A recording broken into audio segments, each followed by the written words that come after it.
हज़रात ज़ीवकार अल्लाह रब्बुल आलमीन के ख़ास फ़ज़ल व करम से माह शाबान अल्लाह अहकमुल हाकिमीन ने हमारी ज़िंदगी में भेज दिया है और ये दरवाज़ा है माह मुबारक का। इस महीने में नबी मुकर्रम अलैहिस्सलातु वस्सलाम बकिया 11 महीनों के मुकाबले में सबसे ज़्यादा रोज़े रखा करते थे। सहाबा कराम रिज़वानुल्लाह अलैहिम अजमाइन और सहाबियात उनका मामूल भी यही था। ज़िक्र व अज़कार, तिलावत कुरान और हर किस्म की नफली इबादत आम मामूल से बहुत ज़्यादा बढ़ा दिया करते थे और आने वाले महीने की पूरी तैयारी कर लिया करते थे। हमारा हक बनता है कि हम भी मुआशरे में फैलाई गई बिदात व खराफात से बचते हुए सुन्नत नबवी के मुताबिक जो जो मामूलात ज़िंदगी हमें मिलें हम उनको इख्तियार करने की कोशिश करें और आने वाले महीने की पूरी तैयारी कर लें कि हमने इस रमज़ानुल मुबारक के अंदर अपने कारोबार, अपने घर बार, अपने रिश्तेदार, अपने अजीज़ व अक़रबा और जहाँ जहाँ पर हमारी मसरूफ़ियात रहती हैं हमने किस अंदाज से अपने उस निज़ाम को भी बहाल रखना है और अल्लाह रब्बुल आलमीन की अता की हुई उस नेमत का एक एक लम्हा वो बाकायदा प्लानिंग के साथ बसर करना है। पूरी प्लानिंग हो और इस मौका पर चाहिए कि जो लोग अदारों के सरबराह हैं, कंपनी और फैक्ट्रियों के मालिकान हैं, जिनके पास कोई मज़दूर काम करते हैं, उनकी लेबर है, उनके मुलाजमीन हैं, उनको वो शेड्यूल बता दें कि हमने रमज़ान के अंदर सुबह इस टाइम से आगाज़ करना है, सपहर इस टाइम पे इख्तिताम करना है, सहरी का इंतज़ाम इस तरह से होगा, अफ्तारी के मामूलात ये होंगे, ताकि उसके मुताबिक अपने आप को वो ढाल सके और उसके भी रोज़े ज़ाया ना हो सकें। जिसके साथ हम रोज़ों की मुआवनत करेंगे, रमज़ान की फ़ैज़ व बरक़ात को समेटने की उनको दावत देंगे, उनके लिए आसानियाँ करेंगे, उनको अपने साथ शामिल करेंगे और उनके लिए सहूलत पेश करेंगे, इंशाअल्लाह ये सारे का सारा हमारे लिए बेहतरीन सदका जारिया बन जाएगा। नबी मुकर्रम अलैहिस्सलातु वस्सलाम जो कि हमारे लिए उसवे हसना है, उन्होंने किसी मरहले पर, किसी लम्हे पर, किसी हवाला से अपनी उम्मत को तशना नहीं छोड़ा, प्यासा नहीं छोड़ा कि कोई ये कह सके कि मैं ये करना चाहता हूँ लेकिन मेरे लिए रहनुमाई नहीं है। ये अल्लाह रब्बुल आलमीन का बहुत बड़ा फ़ज़ल और एहसान है कि नबी मुकर्रम अलैहिस्सलातु वस्सलाम ने एक एक चीज़ पर बेहतरीन किरदार पेश करके और हर तरीके से समझा के हमारी रहनुमाई कर दी है। तो ये जो बकिया चंद अय्याम हैं, इसके अंदर हमें पूरा अपना जायज़ा लेके अपना मुहासबा भी करना चाहिए और गुज़श्ता कई खुतबात के अंदर जो उन्वान चल रहा है, हकीकी तौर पे ये अपने आप को रमज़ान के लिए तैयार करने के लिए है। वगरना बहुत से रोज़ादार वो भी होते हैं जो रोज़े रखते हैं लेकिन रोज़े उनके मुंह पे दे मारे जाते हैं, नमाज़ें पढ़ते हैं लेकिन नमाज़ें उनके मुंह पे दे मारी जाती हैं। जितनी मर्ज़ी वो इबादत कर लें, किसी इबादत का कोई फ़ायदा नहीं होता वो जो ख़राबियाँ हैं, जो खामियाँ हैं, जो गुनाह हैं, जो जराइम हैं, जिनकी वजह से सारी इबादत रद्द हो जाती हैं, उनके हवाले से मुसलसल बात करते आ रहे हैं, ताकि उन चीज़ों से हम महफूज हो जाएं जो इबादत को ज़ाया करने वाली, और उन चीज़ों को इख्तियार कर लें जो इबादत को वाक़अतन अजर व सवाब के अंदर तब्दील करने वाली हैं। तो ये जो कुरान करीम की आयात पढ़ी हैं, पिछले खुतबा जुमा का ये तसलसल है कि पिछले जुमा के अंदर भी ये बात हो रही थी, उसी चीज़ को आगे इंशाअल्लाह बढ़ाते हैं। अल्लाह अहकमुल हाकिमीन के कुरान का 8वां पारा सूरह इनाम, अल्लाह अहकमुल हाकिमीन ने 151 नंबर आयत के अंदर अक्लमंदों की 5 अलामतों को बयान किया कि जो अक्लमंद लोग हैं ना, दाना, फ़हम व फ़रासत के मालिक, सही तौर पे इस्लाम और ईमान को समझने और अपनाने वाले, उनकी 5 निशानियाँ हैं। उन 5 में से ज़्यादा का तज़किरा हम कर चुके हैं, लेकिन दोबारा दोहरा देते हैं ताकि बात को समझने में आसानी हो जाए। अल्लाह अहकमुल हाकिमीन फरमाते हैं, कुल तआलौ अत्लु मा हर्रम रब्बुकुम अलैकुम अल्ला तुशरिकू बिही शैअन व बिल वालिदैन इहसाना। अल्लाह फरमाते हैं, कह दे आओ मैं पढ़ूँ जो तुम्हारे रब ने तुम पर हराम किया है कि उसके साथ किसी चीज़ को शरीक ना ठहराओ और वालिदैन के साथ बेहतरीन एहसान करो। शिरक के हवाले से अक्सर व बेशतर बात होती रहती है, क्योंकि ये ऐसा एक दीमक की तरह मुआशरे को लगने वाला कैंसर है कि बहुत थोड़े अफराद इससे बच सके हैं। बड़े बड़े तौहीद के ठेकेदार और दावेदार वो भी कहीं ना कहीं जाके शिरक की आमेज़श कर बैठते हैं, और जिसके ईमान के अंदर, जिसकी तौहीद के अंदर शिरक की आमेज़श और मिलावट हो गई, समझ ले कि उसकी ज़िंदगी बर्बाद हो गई। लिहाजा सबसे बुनियादी चीज़ अल्लाह रब्बुल आलमीन ने यह बयान की है कि शिरक है किसी किस्म का, वो छोटा हो, वो बड़ा हो, वो जाहिर हो, वो खुफिया हो, उससे अपने आप को बचाना है। जो बंदा शिरक से बच गया उसने अक्लमंदी का मुजाहरा किया, और जो बंदा शिरक के अंदर मुलव्वस हो गया, समझ लें दुनिया का जितना मर्जी वो बाशऊर समझा जाता हो, लेकिन उससे बड़ा जाहिल, दीवाना और पागल कोई नहीं है। दूसरी अलामत अल्लाह अहकमुल हाकिमीन ने बयान फरमाई और यह हुक्म दिया, व बिल वालिदैन इहसाना।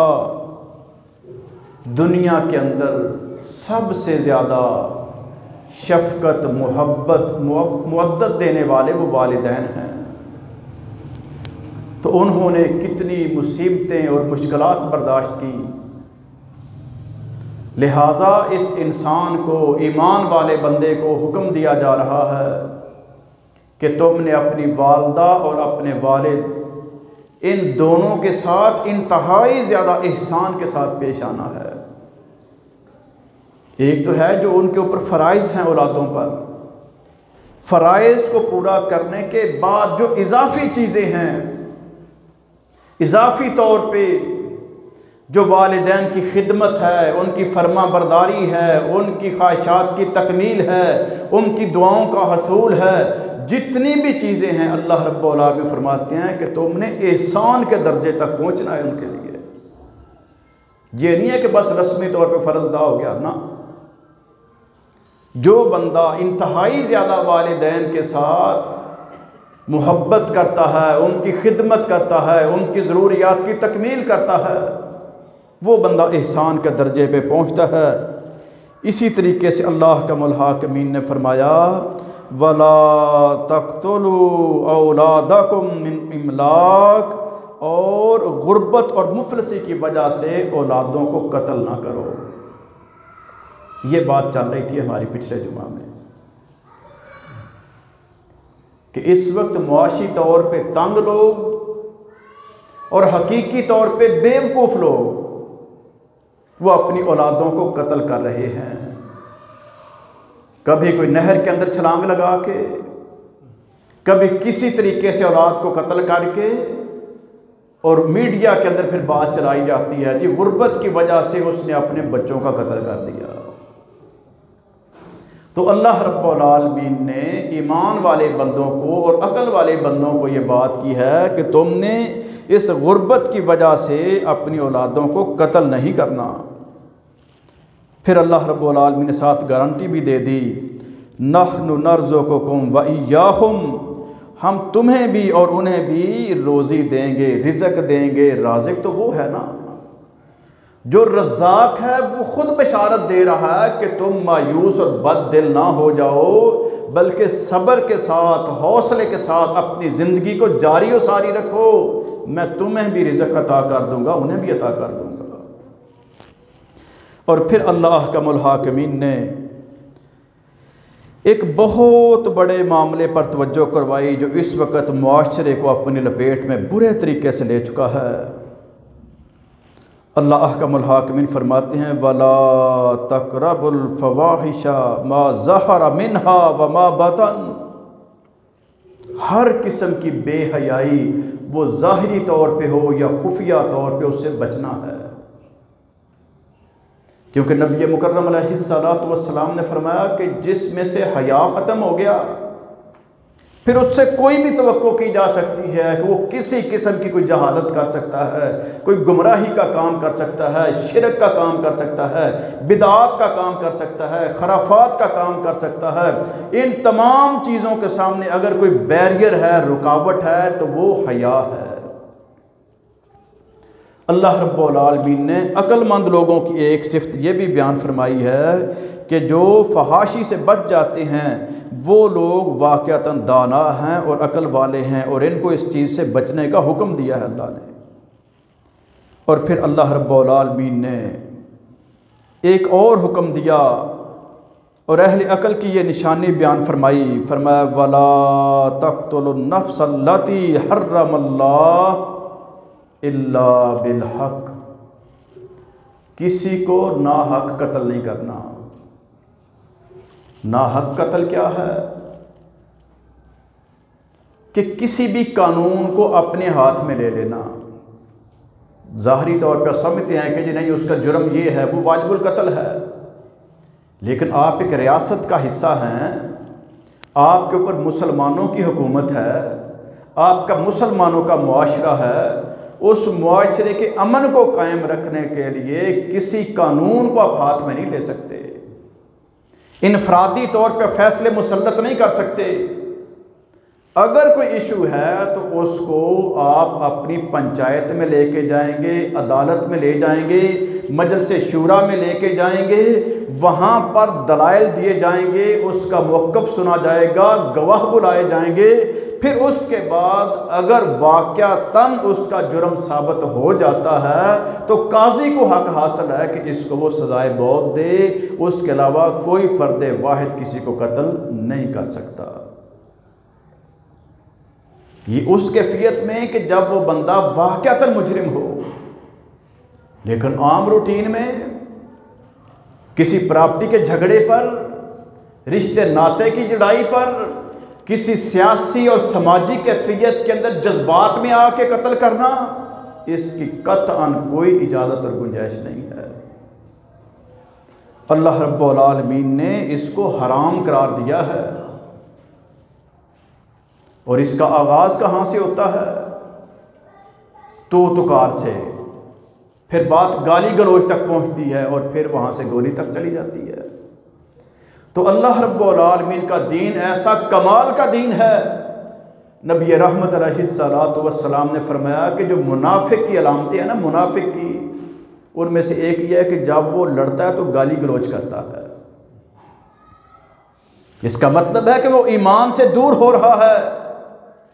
जिसकी ज़ुबान पर गालियां आ जाती हैं वो ईमान से दूर, मुनाफिकत के अंदर जा रहा है और कुफर के करीब तर चला जा रहा है। और उससे कोई बैद नहीं है कि कल को कौन सा बड़ा शिरक कर बैठे या कुफर कर बैठे। हमारे मुआशरे की क्या हालत है इस वक्त कि छोटे छोटे बच्चे गलियों में लड़ते होते हैं तो कैसी कैसी गंदी ज़ुबान इस्तेमाल करते हैं। लोकल आप सफ़र करें, ये कंडक्टर, हाकर, ड्राइवर, उनकी ज़ुबान आप सुन लें। किसी सब्जी मंडी में चले जाएं, गल्ला मंडी में चले जाएं, बाज़ारों में चले जाएं, मार्केटों में चले जाएं, दफ्तरों में चले जाएं, ज़ाहिरी तौर पर बड़े पढ़े लिखे लोग नजर आते हैं, लेकिन इतनी गंदी ज़ुबान उनकी होती है कि बंदा देखता है कि मैं तो समझता था कि ये बाशऊर होगा, लेकिन ये तो परले दर्जे का अहमक आदमी है, इसमें हया और शर्म ही कोई नहीं। ऐसी ऐसी गंदी गालियां, गंदी जुबान, गंदे जुमले, गंदे लतीफे, गंदी पोस्टें आज नौजवानों का बेड़ा गर्क किया जा रहा है। और बाद में अगर कोई बंदा पूछ रहे हो जी नहीं नहीं मौलवी साहब ये तो फनी क्लिप था ना, तो फनी क्लिप के अंदर उसका बेड़ा गर्क हो रहा है, ईमान का भी और हया का भी। और जितने मुआशरे के बद किरदार, दीन के दुश्मन, वो फिर ऐसी खराफात को भेजते हैं, फैलाते हैं, बाकायदा लोग टिकट लेके जाके देखते हैं कि हम जाके उनकी गंदी जुबान सुन के आए। और इस हद तक वो गालिब आ गए शैतान के नुमाइंदे कि ये बड़े पढ़े लिखे बाशऊर दीनदार लोग कहते हैं जी हीरो है और ये हीरोइन है,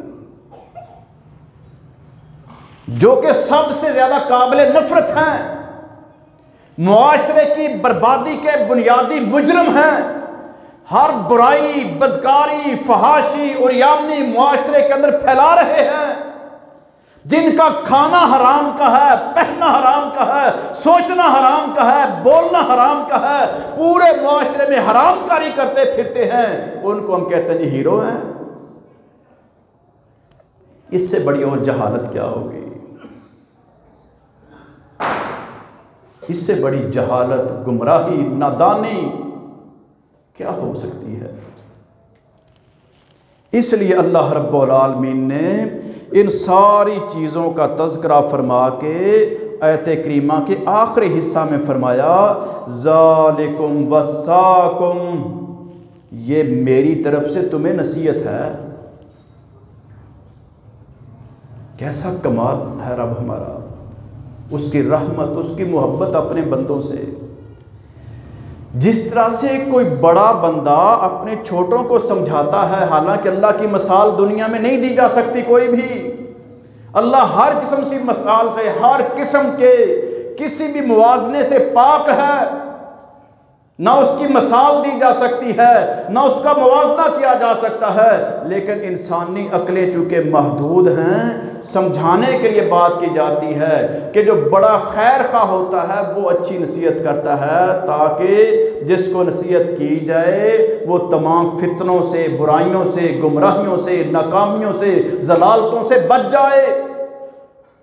अल्लाह रब्बुल आलमीन ने सारी बातों का तज़किरा फरमा के आखिर पे कहा ज़ालिकुम वस्साकुम बिल, ये तुम्हारे लिए मेरी तरफ से नसीहत है। और वस्सा हालांकि वसीयत के ज़ुमरे में आता है कि जो बड़ी ऑथेंटिक बात होती है, आखिरी बात होती है कि जिसके बाद कोई बात हो ही ना तो फिर भी किफ़ायत कर जाए। अल्लाह रब्बुल आलमीन ने जो आखिरी अल्फाज इस्तेमाल फरमाए इस आयत करीमा में, फरमाया लअल्लकुम तअक़िलून, ताकि तुम अकल का मुज़ाहरा करो, अकल वाले बन जाओ, समझ जाओ। अगर अक्लमंद देखने हो अल्लाह रब्बुल आलमीन के इस फरमान के मुताबिक, तो अक्लमंदी की ये बुनियादी तौर पे 5 अलामतें अल्लाह ने गिन गिन के बयान कर दी हैं कि जिनके अंदर ये 5 सिफात होंगी वो अक्लमंद हैं। कौन सी, दोबारा दोहरा लें ताकि बच्चों को भी याद हो जाएं। सबसे पहली शिरक का रद्द, कि शिरक नहीं करना, किसी किस्म का शिरक नहीं करना। और दूसरी बात वालिदैन की खिदमत करनी है, ये दूसरी निशानी अक्लमंदी की। और तीसरी अल्लाह रब्बुल आलमीन ने फरमाया औलाद की परवरिश करनी है, उनको महंगाई और गुर्बत के खौफ से कत्ल नहीं करना। और उसके बाद अल्लाह का मुल्हाकिमीन ने कत्ल नाहक से मना किया है कि नाहक किसी का कत्ल नहीं करना। और फिर जिसके अंदर ये 5 चीज़ें होंगी, उसको अल्लाह रब्बुल आलमीन ने अक्लमंद करार दिया है। अब हमने अपने मुआशरे के ऊपर बड़ी आसानी के साथ ये चीज़ चेक कर लेनी है कि जिसको दुनिया अक्लमंद समझती है, क्या उसके अंदर ये खूबियाँ मौजूद हैं? अगर तो ये निशानियाँ पूरी हैं तो फिर वाक़अतन अक्लमंद है, और अगर ये निशानियाँ नहीं हैं तो दुनिया जो जी चाहे कहे वो परले दर्जे का अहमक और जाहिल है। इसी तरीके से अल्लाह रब्बुल आलमीन अगली आयत करीमा में 152 नंबर आयत में फरमाया वला तक़रबू मालल यतीम इल्ला बिल्लती हिय अहसन, यतीम के माल के करीब नहीं जाना। यतीम जब बच्चा हो जाता है, उसका वालिद फौत हो जाता है, तो उसके जो चचा, ताए, दादा, मामू, नाना, जितने करीब के रिश्तेदार हैं जो उसकी परवरिश करते हैं, अल्लाह ने मना किया है कि उसकी अमानत के अंदर तुमने ख़यानत नहीं करनी। जो उसका माल है, जो उसकी प्रॉपर्टी है, जो उसकी विरासत है, जो उसका असासा है, वो तुम्हारे पास अमानत है। अल्लाह ताला ने कैसी तरबियत फरमाई है कि ये जो मुआशरे का बिल्कुल बेबस फ़र्द है, इसके भी हकूक़ का दिफा कर दिया कि जब इस बिल्कुल मासूम बच्चे का, बेबस का, बेकस का, यतीम का ये ख्याल करेगा तो फिर दुनिया में किसी पर जुल्म नहीं कर सकता। अल्लाह रब्बुल आलमीन ने ये तरबियत फरमाई, साथ उसके हालात को भी पेश कर दिया कि अगर ये परवरिश करने वाला जो उसका कफ़ील है, इसके माली हालत और माली मामलात दुरुस्त नहीं हैं, कमज़ोर हैं, इसको उसकी पढ़ाई के लिए, उसकी तालीम व तरबियत के लिए, उसकी रहाइश के लिए, उसकी खुराक के लिए, उसके लिबास के लिए अगर इसकी अपनी प्रॉपर्टी में से खर्च करना पड़ता है तो वो भी अमानत के तौर पे खर्च करेगा, कहीं उसके अंदर फजूल खर्ची ना हो। ये नहीं है कि चलो इसी का है ना, जितना मर्जी उड़ा दो, बाद में हिसाब कर लेंगे। मुआशरे में कितनी मसालें आपने देखी होंगी कि जब वो बच्चा बलूगत को आता है, फिर जवानी में आता है, अपने कदमों पे खड़ा हो जाता है, वो कहता है कि जी मेरा हक, वो कहते हैं लो हमने बचपन से थोड़े लगाए हैं तुम्हारे ऊपर, अभी हक का मुतालबा करते हो। और उसको बड़ा मायूब ख्याल किया जाता है, बुरा समझा जाता है कि देखो बड़ों के सामने जुबान चलाता है। ये मौका किसने दिया उसको जुबान चलाने का? अगर वो कफ़ील, उसकी परवरिश करने वाला, उसका सरबराह, उसका चचा, ताया, दादा, मामू, नाना जो भी है, उसकी परवरिश बेहतरीन तरीके से करे, उसको तालीम बेहतरीन तरीके से दे, उसकी तरबियत शानदार तरीके से करे, फिर उसका हक उसके सामने रखे कि बेटा ये तुम्हारी कुल कायनात थी, सारी प्रॉपर्टी थी, ये विरासत थी, इसमें से मैंने ये खर्च किया है, इतना बाकी तेरा है, ये तेरी अमानत है, मैंने संभाल के रखा है, बस मेरे लिए ये दुआ करना कि मेरा रब मुझसे राज़ी हो जाए। तो क्या वो बच्चा मांगेगा इससे? वो कहेगा नहीं, ये आप ही रखेंगे, आप ही चलाएंगे। जब मैं कुछ नहीं था उस वक्त आपने इतना ख्याल किया है, आज जब मैं बाशऊर हो चुका हूं तो अब आप क्यों नाइंसाफ़ी करेंगे? वो मजीद एतमाद करेगा, घराना खुशहाल होगा। उस यतीम की दुआओं की वजह से अल्लाह रब्बुल आलमीन की रहमतें, बरकतें इनको मुयस्सर आ जाएंगी। पूरे ख़ानदान के अंदर एक अजब सी कैफियत होगी, और जहां पर हक गस्ब करना शुरू कर दिया जाता है वहां पर नहुसतें शुरू हो जाती हैं। कमाल है अल्लाह का दीन कि मुआशरे का सबसे ज़्यादा बेबस और जिस बेचारे का कोई इख्तियार ही नहीं है, उसके हकूक़ का दिफा अल्लाह ने कुरान के अंदर बता दिया कि ये तरीका है। और फिर अल्लाह का मुल्हाकिमीन ने इसके बाद अगली बात कर दी जो पिछले खुतबात के अंदर आ चुकी है, व औफुल कैल वल मीज़ान बिल किस्त, कि जब तुमने कोई पैमाइश करनी हो, ये दुकानदार है ना जिनका काम है इंचों के साथ या मीटरों के साथ या गज़ों के साथ या कपड़ा वगैरह देना, तो उसके अंदर डंडी नहीं मारनी, वो ऐसे स्पीड के साथ वो जनाब करते हुए कहते हैं जी नहीं पूरा हो गया है। ये सेंट्री वाली दुकानों पे चले जाएं, हार्डवेयर वाली दुकानों पे चले जाएं, कोई बेल्ट हो, कोई पाइप हो, जितनी भी इस किस्म की चीज़ें हैं जिनका ताल्लुक पैमाइश से है, या आप अपनी प्रॉपर्टी की फील्ड में चले जाएं जिसका ताल्लुक फुटों के साथ, मरले और जनाब कनाले और एकड़, या आप दूध और ये पानी के पैमानों पे लीटर वगैरह में आ जाएं, जहां जहां पर पैमाइश है अल्लाह रब्बुल आलमीन ने फरमाया कि उसको पूरा पूरा करो, डंडी नहीं मारनी। और तोलने के अंदर ग्राम है, वो चांदी तोलनी है, सोना तोलना है, या कोई भी दुनिया की चीज जिसका वजन के साथ है, वो किलोग्राम है, वो जनाब मन है, कितनी भी क्वांटिटी आप बढ़ाते जाएं, जहां जहां पर आपके हाथ में तराजू है अल्लाह का हुक्म है कि इसको पूरा रखना है। जो बंदा अपने तराजू को ठीक कर लेगा, हालांकि इसके पास मौका है कि अंदर जाके ये जनाब उसको तोल के ला रहा है, अगर डंडी मारना चाहे मार सकता है, कहता नहीं मेरा रब मुझे देख रहा है। जिसने रब की रजा के लिए, रब के खौफ की वजह से, रब की जन्नत के हसूल के लिए दुनिया के अंदर अपना मायार अच्छा रखा, अल्लाह रब्बुल आलमीन क़यामत के दिन कैसे उसको ज़ाया करेंगे। दीन दुनिया के लिए है। बाद लोग कहते हैं जी नहीं ये तो दुनिया का मामला है ना। अल्लाह के बंदो, दुनिया का एक लम्हा भी ऐसा नहीं है जो दीन से बाहर हो। अगर दुनिया में दीन पर अमल नहीं होना तो क्या मरने के बाद करना है? मरने के बाद तो अमल खत्म हो गया। अमाल का मामला दुनिया में है, दुनिया ही दीन है, दीन ही दुनिया है। जो इन दोनों को जुदा करते हैं वहीं से वो गुमराह हो जाते हैं। इस्लाम का बुनियादी मकसद इन बाकी इंसानों की खिदमत करना, बाकी इंसानों की मदद करना, उनकी मुश्किलात को दूर करना, उनके लिए आसानियां पैदा करना, उनके लिए खैर खाही करना, उनको मुआशरे के अंदर कामयाब और बेहतरीन फर्द बनाना और अपने उस मुल्क का शानदार शहरी बनाना। जो सलाहियतें हैं, जो नेमतें हैं, जो खूबियां हैं वो दूसरों के अंदर तकसीम करके उनको भी बेहतर से बेहतरीन बनाने के लिए कोशिश और काविशें करना, ये इस्लाम का बुनियादी मकसद है। जब ये काम करेगा दुनिया इसकी सारी शानदार और आखिरत अल्लाह इसको रिजल्ट देगा बेहतरीन तरीके से।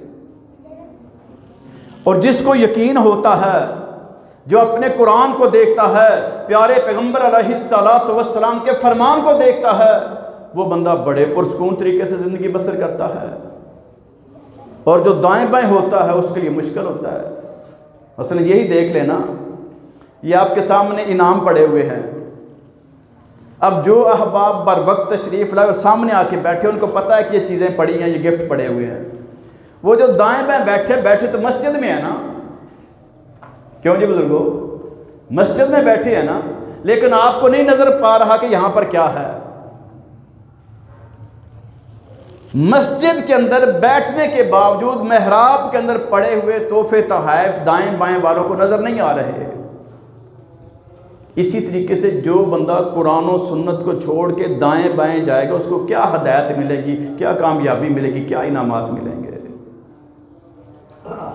कामयाबी के लिए अल्लाह रब्बुल आलमीन ने अपनी तरफ बुलाया है कि मेरे साथ जुड़ के रहो।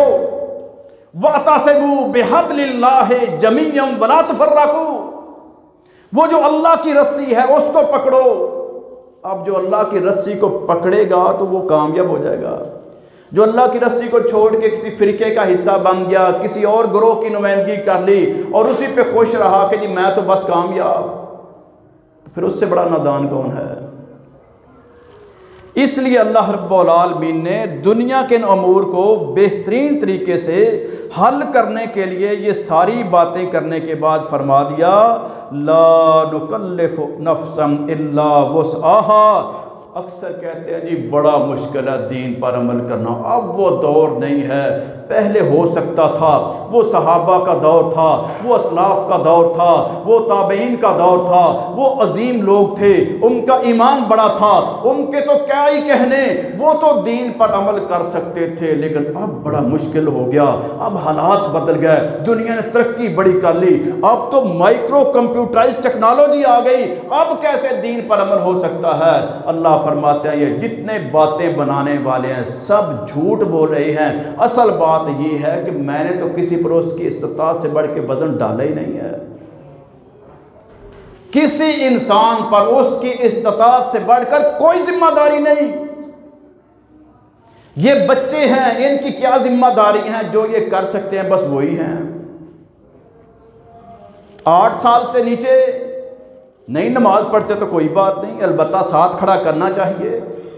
जो लोग नमाजी वालिदैन के साथ और बड़े बहनों भाइयों के साथ नमाजें पढ़ते हैं वो बच्चे, आप उनको घरों के दरवाज़ों में देखेंगे, वहाँ पर भी कोई ना कोई दुआ पढ़ते होंगे या नमाज की प्रैक्टिस करते होंगे। और जिन घरों में बेनमाजी रहते हैं उनके बच्चों को आप गलियों में देखते हैं, को नाचते फिरते और गाने गुनगुनाते हैं। इस्तिताअत क्या है कि हम इन बच्चों के सामने दीन का माहौल पेश करें। इन बच्चों का काम क्या है कि छोटी छोटी उन बातों को हासिल करते चले जाएं। मस्जिद में आएँ, शरारतें ना करें, खामोशी से बैठें। घर में जाएं, इन बच्चों से सवाल करें कि अच्छा आज की सारी तकरीर में से क्या बात आपको समझ आई। वो बच्चा बताएगा कि मेरे साथ वो बैठा था, वो तो शरारतों में लगा हुआ था, कोई जगह तब्दील कर रहा था, कोई खींच के इधर उधर कर रहा था, मेरी तो तवज्जो ही उसने ख़त्म कर दी। कोई कहेगा कि नहीं, मेरे साथ जितने बच्चे बैठे थे बड़े पुरसकून माहौल में थे तो मुझे ये बात समझ आई है। वो 100% नहीं आएगी, 90%, 80%, 70% कुछ ना कुछ तो समझ आएगी। कई साल बाद जाके इन बच्चों ने फिर कहना है कि मैं जब छोटी सी उम्र में था तो हमारे जनाब वो खतीब साहब ने ये बात बताई थी। ये हमेशा के लिए रकम हो जाती है, ज़हनों के अंदर रासख हो जाती है। और इन चीज़ों को लेके अल्लाह रब्बुल आलमीन ने नौजवानों की जिम्मेदारियाँ उनको बता दी, जवानों के फ़राइज़ उनको बता दिए। अब जब ये औलादों वाले हो गए तो इनकी जिम्मेदारियाँ, अब जब ये बूढ़े हो गए तो फिर इनकी जिम्मेदारियाँ, वो जो कल को बच्चे थे अब जवान हो गए, अब उन पर वालिदैन की जिम्मेदारियाँ। जो पहले ये बच्चों से मामलत होते थे अब बच्चे चूँकि बड़े हो गए और बूढ़े जो हैं अब उनमें बच्चों वाली हरकतें आ गई। अब वो सारे का सारा निज़ाम अल्लाह चला रहा है, जिसकी जो इस्तिताअत उस पर वो डाल रहा है। ये नहीं है कि बच्चे को हुक्म दे के चल अपने बाप को उठा के चल भाई। क्यों भाई, अगर ऐसा होता तो क्या होता, कचूमर ना निकल जाता। अल्लाह रब्बुल आलमीन ने किसी पर उसकी इस्तिताअत से ज्यादा बोझ नहीं डाला। जितने अहकामात रब्बानी हैं वो सारे मुसलमान अमल कर सकते हैं। एक भी अल्लाह का हुक्म ऐसा नहीं है जो मुसलमान कहे जी नहीं मैं नहीं कर सकता, अगर वो करना चाहे तो। अल्लाह ने ऐसा हुक्म ही नहीं दिया जो इंसान ना कर सके। और नबी रहमत अलैहिस्सलातु वस्सलाम ने खुद अमल करके बता दिया, जो जो अल्लाह का हुक्म है उस पर बेहतरीन तरीके से अपना किरदार पेश कर दिया और दुनिया को दिखा दिया कि तुम किन मुश्किलात की बात करते हो। देखो मेरा किरदार तुम्हारे सामने है। जब मैं दुनिया में आया तो मेरे वालिद का साया मेरे सर पर नहीं था, माली हालात दुनिया जानती है कि क्या थे। फिर परवरिश के लिए देहात में भेज दिया गया, वहाँ का माहौल क्या था। लेकिन अल्लाह रब्बुल आलमीन ने चूँकि सारी दुनिया की अब तरबियत करवानी थी तो नबी रहमत अलैहिस्सलातु वस्सलाम ने उन मुश्किल तरीन हालात के अंदर, उन जहालत के मारे हुए लोगों में रहते हुए, शिरक के अंदर उलझे हुए लोगों के साथ और जो तरह तरह के अपने मज़ाहिब बना के बैठे थे, उस माहौल के अंदर अल्लाह के हुक्म पर अमल करके दिखा दिया, ताकि कल को कोई ये ना कहे जी मेरे घर का माहौल सही नहीं है। सबसे ज़्यादा ख़तरनाक माहौल नबी मुकर्रम अलैहिस्सलातु वस्सलाम के मुआशरे का था। जहालत इंतहा पे थी, शिरक इंतहा पे था, गुमराहियाँ इंतहा पे थी। जो जो चीज़ आप सामने लाते जाएंगे पता चलेगा कि वाक़यातन नबी रहमत अलैहिस्सलातु वस्सलाम ने हमारे लिए बेहतरीन अपना उसवा पेश कर दिया है। तो इसलिए अल्लाह रब्बुल आलमीन फरमाते हैं कि मैंने किसी इंसान पर उसकी इस्तिताअत से ज़्यादा बोझ नहीं डाला। और फिर एक और बात कर दी, करना क्या था, तवज्जो करवा दी कि जो बात मैं करने लगा हूँ, जो हुक्म पहले दिया है वो भी, जो आइंदा होगा वो भी, वो तुम्हारे बस में है, तुम कर सकते हो। क्योंकि अल्लाह को तो पता था ना कि इन्होंने बहाने बनाने, वो जी करना तो चाहता था लेकिन वो मेरा बाप सामने था, बाप के मुकाबले में मैं हक की बात कैसे करता। सबसे पहले वालिदैन की खिदमत की बात की, लेकिन ये जो आखिर पे जाके तज़किरा किया, अल्लाह अहकमुल हाकिमीन ने कमाल हिकमत के साथ अपने बंदों की तरबियत फरमाई कि मेरे हुक्म के मुकाबले के अंदर किसी दूसरे की बात नहीं माननी, वो कोई भी हो। जितने उज़र और बहाने बनाए जाते हैं, अल्लाह रब्बुल आलमीन ने इस आयत के हिस्से के अंदर उन सब चीज़ों को रद्द फरमा दिया। अल्लाह अहकमुल हाकिमीन फरमाते हैं, व इज़ा कुल्तुम फ़अदिलू वलो कान ज़ा कुर्बा, अगर अदल का मामला आ जाए, इंसाफ का मामला आ जाए, गवाही का मामला आ जाए, हक सच बयान करने की बात आ जाए, तो फिर डंडी नहीं मारनी। वो जी एक तरफ मेरा भाई था ना, अब भाई को तो नाराज़ नहीं करना। वो रिश्तेदार जो हुआ, अगर मैं रिश्तेदार की हिमायत ना करता, वो मेरा मोहल्लेदार है, मेरा वाकिफ़ है, वो फ़लाँ बंदे को जो मेरे बाप का दोस्त था उसको साथ लेके आ गया है, अगर मैं उसकी बात ना मानता तो हमारे जितने निज़ाम ख़राब हो रहे उसका बुनियादी सबब ये है। छोटे नहीं बुज़ुर्गों, आप रहने दें, इमाम को हक हासिल है कि वो बात कर सकता है, आपस में नहीं कर सकते। दौरान खुतबा ख़तीब को हक हासिल है कि वो अपने मुखातिबीन से बात कर सकता है, उनसे सवाल जवाब भी कर सकता है, लेकिन मुक्तदियों में से किसी को हक हासिल नहीं है कि वो किसी को ये भी कह के चुप हो जा। नबी अलैहिस्सलातु वस्सलाम मना फरमाया है। कैसा कमाल का दीन है ये। तो नबी रहमत अलैहिस्सलातु वस्सलाम ने अपना किरदार पेश किया कि अल्लाह रब्बुल आलमीन का हुक्म ये है कि जब अदल का मामला आ जाए तो फिर अपने रिश्तेदारों को भी नहीं देखना, हक बात करनी है, उसके ज़द में कोई भी आ जाए। हमारे मोहल्ले से शुरू कर लें या घर से शुरू कर लें, घरों के अंदर बड़े बिगाड़ है ना इस वक्त। औरतों की लड़ाइयाँ अलहदा, मर्दों के फितने अलहदा, उन सब की बेस को देखें कि क्या है। वहां पर डंडी मारी जा रही है, बल्कि डंडी लफ्ज़ डंडा मारा जा रहा है। ऐसी ऐसी बेइंसाफी, बिल्कुल वाज़े पता चलता है कि ये मयार था अदल का, इसको ये मिलना चाहिए था, उसकी तरफ से खींच के तो दूसरे की झोली में। ख़वातीन भी चूँकि माशाल्लाह काफ़ी तादाद में आ रही हैं, उनका मसला क्या है कि जो बहू होती है ना, रिश्तेदार, अपनी बहन की बेटी या भाई की बेटी, वो तो लाडली होती है अक्सर व बेशतर, कहीं कहीं पे मामला उल्ट भी हो जाता है। और जो बेचारी बाहर से आती है, बेटे दोनों इसके हैं, एक बहू की ये खुद वकीलनी बन जाती है, तर्जुमान होती है सास साहिबा, और दूसरी के खिलाफ महाज गर्म किया होता है, इसने ये नुकसान कर दिया, इसने ये बात कर दी, इसने ये कर दिया, इसने वो कर दिया। वो घर के अंदर मुहाज़े जंग बना होता है। ये मर्द बेचारे बाहर से कोई रेड़ी लगा के जाता है, कोई सारा दिन मजदूरी करता है मिस्त्रियों के साथ, कोई पॉलिश करता है, कोई दुकानदारी करता है, कोई हल चलाता है, कोई सारा दिन ईंटें उठाता है। कितनी कितनी मुशक्क़तें करने के बाद, कोई दफ्तरों में झिड़के खाने के बाद जब घर पहुंचता है तो आगे से नई वो जनाब गोलाबारी जारी होती है। ये कहता है कि या अल्लाह, बाहर था तो ये फितने थे, अब घर में आया था सुकून के लिए, घर तो सुकून के लिए हुआ करते हैं, और यहां पर ये हमेशा की जनाब बगैर किसी सबब के जंग जारी है। और कभी कभार हमारे जो बाबे हैं ना, ये भी ये काम करते हैं। सिर्फ सास तो बेचारी बदनाम हो गई है माशरे में, ये भी कर जाते हैं। क्यों जी?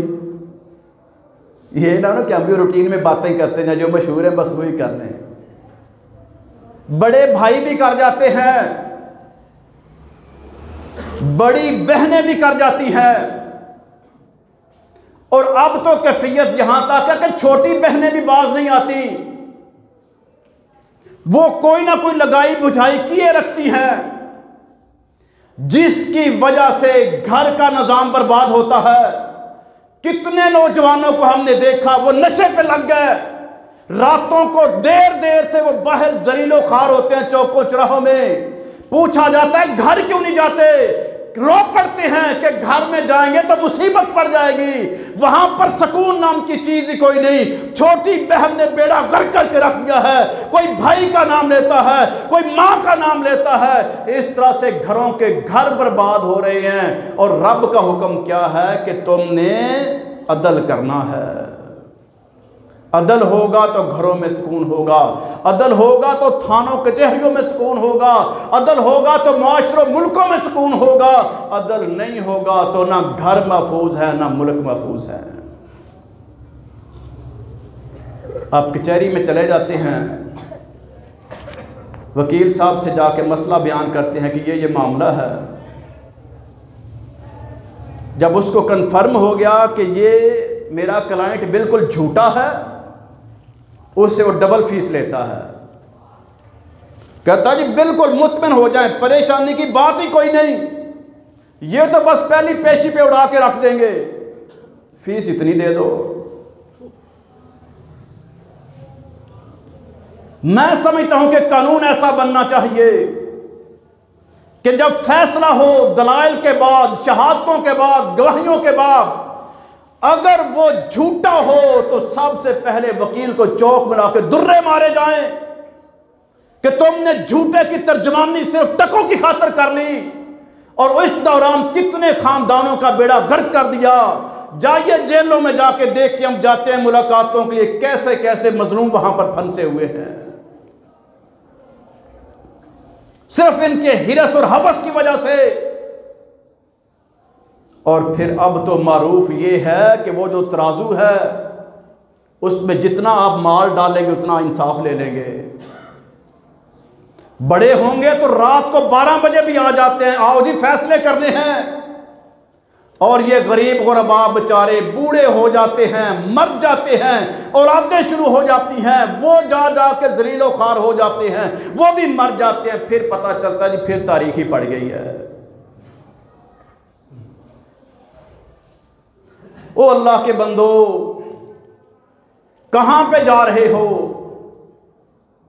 इसीलिए प्यारे पैगंबर अलैहिस्सलातु वस्सलाम ने फरमाया कि वो बंदा जिसको हक दिया गया फैसले का, वो घर का निगरान है, वो घर की बड़ी औरत है, वो घर का कोई भी फर्द है, खानदान का फर्द है, फैसला उसको दिया भी तुम फैसला कर दो।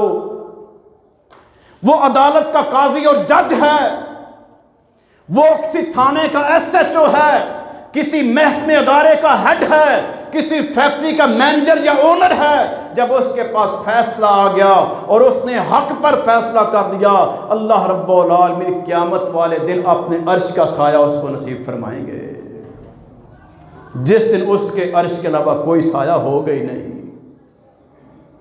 ये इतना बड़ा काम है अदल करना। एक अदल का निज़ाम हमारे घरों और मुआशरों में आ जाए, पूरा मुआशरा बेहतरीन हो जाए। कोई यहां पर कमी नहीं है, हर चीज मौजूद है, ज़राअत मौजूद है, फसलें मौजूद हैं, बागात मौजूद हैं, मादनियात मौजूद हैं, सब कुछ है। सिर्फ नहूसत है, रब के साथ बेवफाई की वजह से, रब के दीन के साथ गद्दारी की वजह से, वो जो रब के साथ वादे किए थे पाकिस्तान बनाते हुए, उससे इनहराफ की वजह से ये जुल्मतें, ये जिल्लतें, ये रुसवाइयाँ, ये महंगाइयाँ, ये सारे का सारा रब का अजाब है। अजाब के अलावा कुछ नहीं है, और इस अजाब को कोई नहीं टाल सकता। सारी पार्टियां मिलकर आ जाएं, सारी फौजें मिलकर आ जाएं, सारी अदालतें मिलकर आ जाएं, सारी आवाम मिल के आ जाए, कुछ नहीं बना सकेंगे। अगर ये बनाना चाहते हैं तो रब से माफ़ी मांग ले के या अल्लाह गलती हो गई है, माफ़ कर दे, तेरे दीन पर अमल करेंगे। आइंदा रमज़ान के अंदर हम अपना दिखाएंगे कि हम जो इबादतें करते हैं तो इससे डरते हुए तेरे तकवा के लिए, तेरे बंदों की मदद के लिए। इंशाअल्लाह जिस दिन हमने रुजू इल्लाह कर लिया उसी दिन सब कुछ ठीक हो जाएगा। इसके अलावा कोई हल नहीं है। किसी के पास जो कहता है वो झूठ बोलता है, बेशक किसी पार्टी और फिरके का क्यों ना हो। सिर्फ एक हल है, यकन का तीजेडा, अल्लाह की तरफ रुजू करो और अल्लाह से माफ़ी मांगो कि या अल्लाह माफ़ कर दे। जिस दिन अल्लाह ने माफ़ कर दिया सारे का सारा निज़ाम इंशाअल्लाह दुरुस्त हो जाएगा। अल्लाह अहकमुल हाकिमीन फरमाते हैं, आखिरी बात इस आयत करीमा में फरमाया व बिअहदिल्लाहि औफू। ये तो लोगों के साथ मामला है ना, अदल व इंसाफ का। अल्लाह फरमाते हैं जो मेरे साथ अहद किया है ना उसको भी पूरा करो। अल्लाह के साथ अहद क्या है? वह कसम खाना कि मैं अल्लाह की कसम खाता हूँ ये करूँगा, या हलफ दे देते हैं कि जी बस पक्की बात हो गई। अगर वो किसी जहालत और बुराई पर है, गुनाह पर है, गलत काम करने की कसम खा बैठा है तो वो कसम पूरी हरगिज़ नहीं करनी चाहिए। नबी रहमत अलैहिस्सलातु वस्सलाम ने मना फरमाया कि अगर कोई किसी गलत काम पर कसम खा बैठे तो उसका वो कफ़ारा अदा कर दे, फिदिया दे दे। फिदिया क्या है कसम का? 10 मिस्कीन गरीब गुरबा उनको एक वक्त आप खाना खिला दें। या आप देखते हैं कि ये बंदा बहुत गरीब है, उस एक बंदे को ही 10 दिन या 10 मरतबा खाना खिला दें, या उसको कपड़े ले दें, या 10 अफराद को कपड़े दे दें, यानी उसको खिलाना है या पहनाना है। अगर ये मुमकिन नहीं है, मुआशी तौर पे हालात दुरुस्त नहीं है, हो सकता है ना कोई रोना रोए, क्योंकि आजकल महंगाई का रोना हर कोई रो रहा है। जो अच्छा खासा फिट फाट है वो भी रो रहा है। एक फैशन बन चुका है, ट्रेंड चल चुका है। हालांकि अल्लाह का हुक्म है ला इन शकरतुम ला अज़ीदन्नकुम, तुम मेरा शुक्र करोगे मैं और दूंगा। व इन कफरतुम इन्ना अज़ाबी ला शदीद, अगर कुफरान नेमत करोगे फिर मेरा अज़ाब बड़ा सख्त है। तो हमें खाम खा हर वक्त रोते नहीं रहना चाहिए, अपने से नीचे देखना चाहिए कि मुझसे कितने ज़्यादा लोग बेचारे कमज़ोर हैं। इबादत और ईमान के मामले में अपने से ऊपर देखना चाहिए कि कितने लोग शानदार हैं जो अल्लाह की बेहतरीन इबादत कर रहे हैं। तो अल्लाह रब्बुल आलमीन ने कसम को पूरा करने का हुक्म दिया है और फिर उसके बाद फरमाया अपने बंदों की तरबियत और रहनुमाई के लिए फरमाया ज़ालिकुम वस्साकुम बिही लअल्लकुम तज़क्करून, ये मेरी तरफ से तुम्हें नसीहत है। नसीहत अल्लाह अपने बंदों को नसीहतें करता है कि ये काम कर लो और इन कामों से बच जाओ, चाहे दुनिया भी बेहतरीन हो जाए और आखिरत भी शानदार हो जाए। अल्लाह रब्बुल आलमीन से दुआ और इल्तिजा है कि अल्लाह अहकमुल हाकिमीन हमारे हाल पर रहम फरमाए, हमारे तमाम मामलात की इस्लाह फरमाए। जब तक हम ज़िंदा रहें दीन इस्लाम पर ज़िंदा रहें, जब दुनिया से जाएँ तो इस हालत में हमारा रब हमसे राज़ी हो, हम अपने रब से राज़ी हों। व आखिर दावाना अनिल हम्दुलिल्लाहि रब्बिल आलमीन।